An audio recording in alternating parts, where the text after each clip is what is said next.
भांज, एक रुला देने वाली कहानी।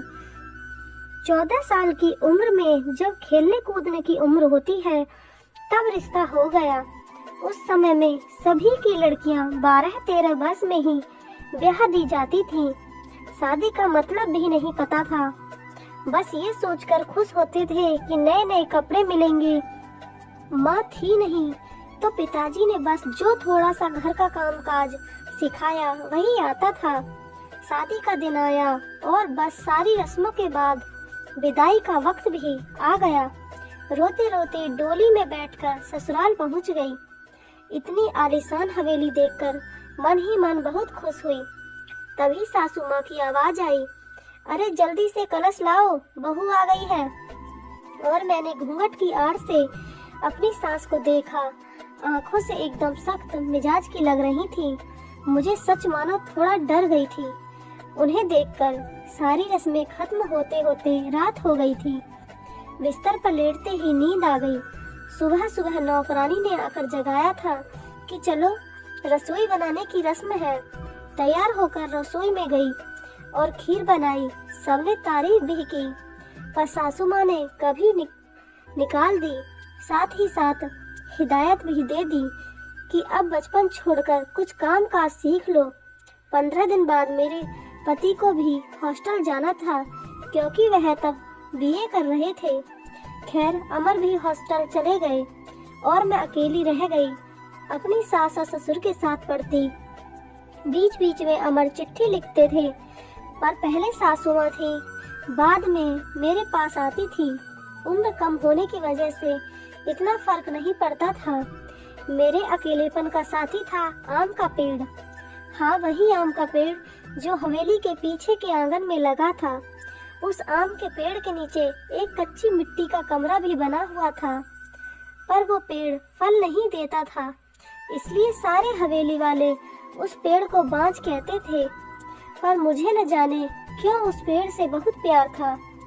जब काम से निर्वृत्त होकर कुछ फुर्सत के पल मिलते थे तो एक वही पेड़ मेरा साथी होता था। उसको देखते हुए मैं अपनी सारी थकान भूल जाती थी। 2 साल बीत गए और मैं 16 की हो गई। अमर की भी सनातन की पढ़ाई पूरी हो गई थी। आज अमर वापस आ रहे थे। सासू माँ सुबह से ही तैयारियों में लगी हुई थी। खुद की ही रसोई में जाकर सारा जायजा ले रही थी। मैं भी बहुत खुश थी कि अब मुझे अकेले नहीं रहना पड़ेगा। 16 श्रृंगार के साथ मैं पूर्ण स्त्री की तरह महसूस कर रही थी। आज मांग का सिंदूर कुछ अलग ही लालिमा के लिए हुआ था। शायद वह लालिमा मेरे चेहरे पर भी दिख रही थी।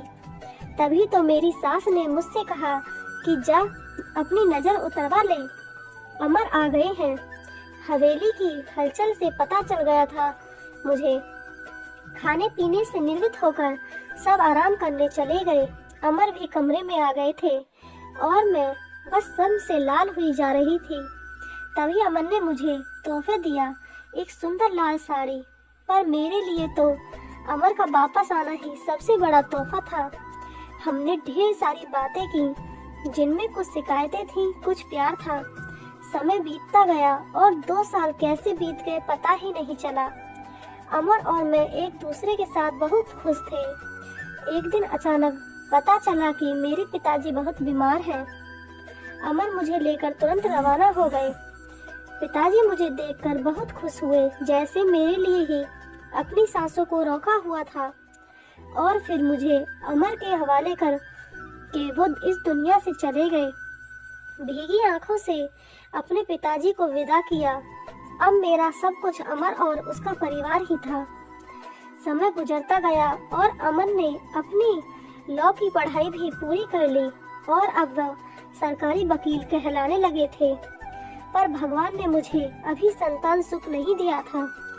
अभी तो सासू माँ दबी जुबान में बोलती थी, पर धीरे धीरे उन्होंने अपना रुख कड़ा कर लिया। अमन बहुत व्यस्त रहते थे अपने काम में। सुबह मेरे पीछे सारा दिन पड़ी रहती। धीरे धीरे सारे गांव में ये बात फैल गई कि हवेली की बहू बांझ है। तीर की तरह चुभता था ये शब्द, पर कुछ कह नहीं पाती थी। सिर्फ आंसुओं से दिल हल्का करती थी। अमर मुझे दिलासा देते थे, पर लोगों का व्यवहार अंदर ही अंदर मुझे खोखला कर रहा था। अभी मेरी उम्र ही क्या थी, सिर्फ 19 साल, और लोगों ने मुझे बांझ बना दिया। बचपन से ही शरीर से दुबली पतली थी मैं। फिर माँ के मरने के बाद ठीक से पालन पोषण भी नहीं हो पाया था। एक दिन अमर जब दोपहर के खाने पर घर आए तो सासू माँ ने फरमान सुना दिया कि हम अमर की दूसरी शादी करेंगे। उफ, इतना बड़ा धोखा अमर कैसे दे सकते हैं मुझे? नहीं, ऐसा नहीं हो सकता है। बत्ती बुझा दो, मुझे सोना है। अमर, कुछ बात करनी है आपसे। मैं थक गया हूँ। धानी, मुझे सोने दो। अमर, क्या आप दूसरी शादी करेंगे? धानी, मैंने कहा ना सोने दो मुझे, थक गया हूँ। मैं तुम सब लोगों की चिक चिक सुनते सुनते, उधर माँ है और इधर तुम, परेशान हो गया हूँ। मैं मन करता है आत्महत्या कर लूं। नहीं अमर, ऐसा मत कहिए। धानी ने अमर के मुंह पर हाथ रखते हुए कहा, आपके अलावा अब कौन है मेरा? धानी करवट लेकर सारी रात आंसू बहाती रही और जब सुबह उठी तो एक टूटी हुई औरत बनकर, जो मजबूर होकर हर चीज से समझौता कर लेती है। सारी रात यही सोचती रही कि शायद अमन ने भी मौन स्वीकृति दे दी है दूसरी शादी के लिए, पर उसे ये कहाँ मालूम था कि उसकी माँ ने किस हद तक उसे मजबूर किया है दूसरी शादी के लिए। 1 महीने के अंदर ही अमर की दूसरी शादी गेंदा से हो गई। गेंदा अमर की माँ की दूर के रिश्तेदार की बेटी है। धानी अपना सामान उस पीछे वाले कमरे में रख ले। आज से गेंदा इस कमरे में रहेगी अमर के साथ। सासू माँ ने हाथ नचाते हुए कहा, कैसे छोड़ दूं ये कमरा?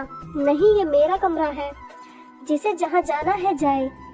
पर फिर ख्याल आया कि जो ब्याह कर इस घर में लाया था, जब वही मेरा नहीं है तो ये कमरा कैसे मेरा हो सकता है? ऐसा सोचते हुए आंखों में आंसुओं का सैलाब उमड़ पड़ा। सिंदूर की डिब्बी और कुछ कपड़े लेकर उस कच्ची मिट्टी के कमरे की तरफ बढ़ गई। सामान एक कोने में रखकर खिड़की पर बैठ गई और उस आम के पेड़ को देखते हुए उसको निहारने लगी।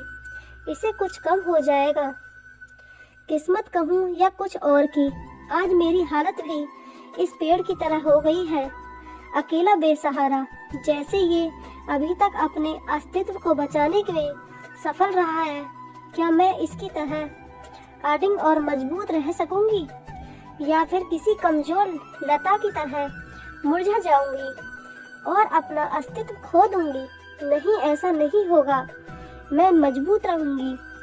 जब ये बेजुबान पेड़ सबसे लड़ सकता है तो मैं क्यों नहीं? अपने विचार श्रृंखला से बाहर आते ही मैंने अपने आप को संभाला और हर स्थिति से लड़ने के लिए तैयार किया। दिन गुजरते गए और मैंने घर के कामों में अपने आप को व्यस्त कर लिया। अपनी कोठरी के आसपास खूब सारे पेड़ लगाए और बाकी बचे हुए समय में उन पेड़ों की देखभाल करने लगी। साथ ही उस आम के पेड़ की खास देखभाल करती थी। गेंदा एक सुलझी हुई लड़की है। वो जब भी मुझसे बात करने के लिए आती, मेरी सासू माँ उसे बहाने से बुला लेती। अमर पहले से भी ज्यादा व्यस्त रहने लगे थे। मुझसे बात तो करते थे, पर एक पछतावा हमेशा उनकी आंखों में दिखता था। शायद मेरी हालत देखकर बुरा लगता था उन्हें, पर माँ के खिलाफ जाने की हिम्मत नहीं जुटा पाते थे। गेंदा ने दिन से खुशी से गुजर रहे थे और मेरे दिन बस गुजर रहे थे। और देखते ही देखते वो दिन भी आ गया जब गेंदा ने खुशखबरी सुना दी कि वो माँ बनने वाली है। पूरी हवेली में त्योहार जैसा माहौल हो गया। सारे नौकरों में तोहफे बांटे जाने लगे। मैं भी बहुत खुश थी कि चलो अच्छा है, अब घर में एक नया भी मेहमान आएगा। शायद मेरी जिंदगी का सोनापन। गेंदा बहुत कमजोर थी और उम्र भी 16 साल। उसे बहुत तकलीफ होती थी। अब सासू माँ का आदेश था कि उसकी अच्छे से सेवा की जाए, जिससे कि उसकी कमजोरी दूर हो। सारे देखभाल के बाद भी गेंदा का वजन कुछ खास नहीं बढ़ रहा था।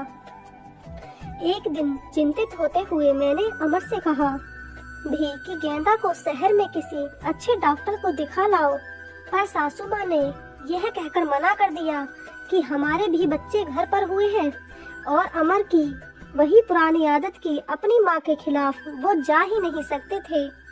एक दिन गेंदा की तबीयत कुछ खराब होने लगी, उसकी सांस बहुत फूल रही थी। घबरा कर मैंने गांव के वैद्य जी को बुलवा भेजा। वैद्य जी ने आकर कुछ दवाइयाँ दी और खून की कमी भी बताई।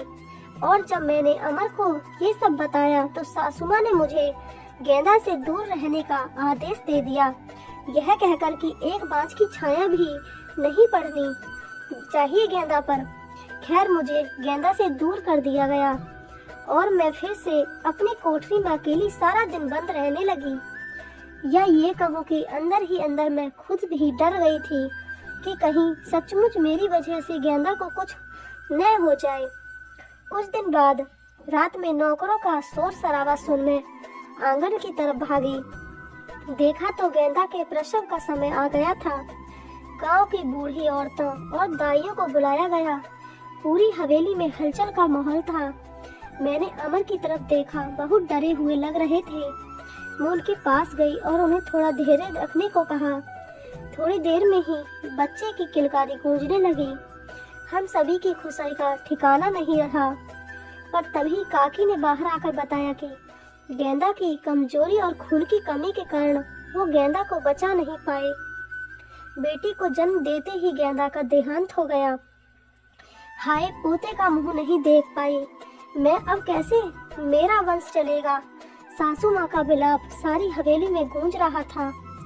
उस छोटी दूध मुँहे बच्ची को देखकर मेरा कलेजा मुंह को आता था। ऐसा लगता जैसे वो मैं हूँ। मैंने उसे कलेजे से लगा के रखा। जिनकी माँ नहीं होती वो बच्चे कुछ ज्यादा ही समझदार होते हैं। शायद जरा भी परेशान नहीं करती थी वो मुझे, बस दूध पीते ही सो जाती थी। सासू माँ का वही राग चलता रहता कि लड़कियों से वंश नहीं चलता है, पर अब शायद किसी को फर्क नहीं पड़ता था। अमर अब पहले से खुश रहने लगे थे। ऑफिस से आते ही मेरे कमरे में आते और गुड़िया को खिलाते। मुझे भी अमर को खुश देखकर अच्छा लगता था। साल बीत चुका था गेंदा को गए हुए और गुड़िया को आए हुए। आज गेंदा की बरसी है। हवेली में छोटी सी पूजा रखवाई है। मैंने पंडित जी के आते ही सासू माँ से प्रश्न किया कि क्या मैं जीते जी पोते का मुंह देख पाऊंगी, और पंडित जी ने उसके लिए कुछ ग्रह शांति के उपाय बताए। सासू माँ चल दी पंडित जी को हवेली दिखाने और सारी हवेली की शुद्धि कराने। मेरी कोठरी के पास भी गई और पंडित जी को वो बांझ पेड़ भी दिखाया। पेड़ देखते ही पंडित जी का मुंह बन गया और उन्होंने कहना शुरू कर दिया कि ये इसी मनहूस पेड़ की वजह से हमारे घर में बेटा नहीं है। जितनी जल्दी हो सके इसे कटवा दो। अब मेरे बर्दाश्त की हद हो चुकी थी। मैंने अमर की तरफ देखा, पर मुझे नहीं लगा कि वो मना करेंगे, और सासू माँ ने तुरंत नौकरों को बुला लिया कि आज इस पेड़ को काट ही डालो। मुझे कुछ समझ नहीं आ रहा था कि क्या करूं, कैसे अपने सुख दुख के साथी को बचाऊं। जैसे ही वो कुल्हाड़ी लेकर पेड़ काटने आगे बढ़ने लगे, मैं फुर्ती से भागकर उस पेड़ से लिपट गई और विनती करने लगी कि पेड़ को छोड़ दो, पर वो लोग नहीं माने।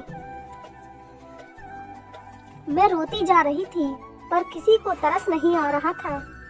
तभी किसी ने मुझे खींचकर धक्का दिया और मेरे सिर पत्थर से टकरा गया।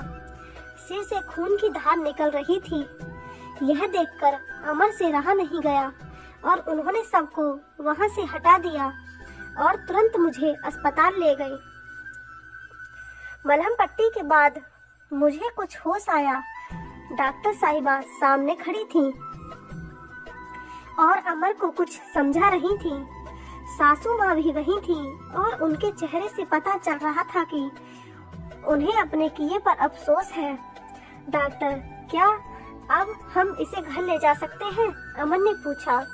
हाँ, अब आप इन्हें ले जा सकते हैं, पर ख्याल रखिएगा कि अब ऐसा दोबारा ना हो, क्योंकि ऐसी हालत में ऐसा गिरना ठीक नहीं होता है। ऐसी हालत? डॉक्टर क्या हुआ है इसे?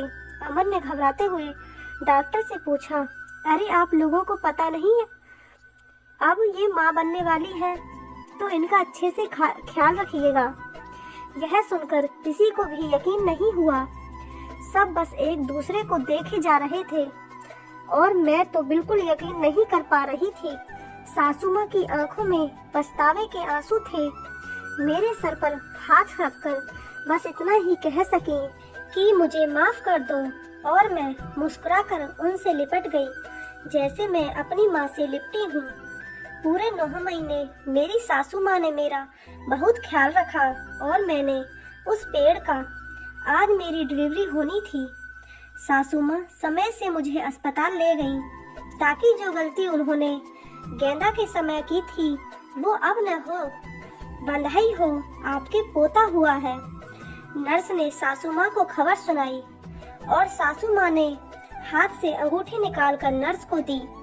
वो खुश थी, पर इस वजह से नहीं कि पोता हुआ है, बल्कि इस बात पर कि मैं बिल्कुल ठीक हूँ। हवेली में धूमधाम थी, सब खुश थे कि हमारा परिवार पूर्ण हो गया था। बेटी और बेटे के आने से और एक खुशी कहीं और भी पनप रही थी। वो उस आम के पेड़ में फल आ रहे थे। शायद हम बहुत जल्दी चिंता करने लगते हैं। फल मिलने की हर चीज का एक समय होता है। कुपोषित शरीर हो या पेड़, दोनों ही फल नहीं देते।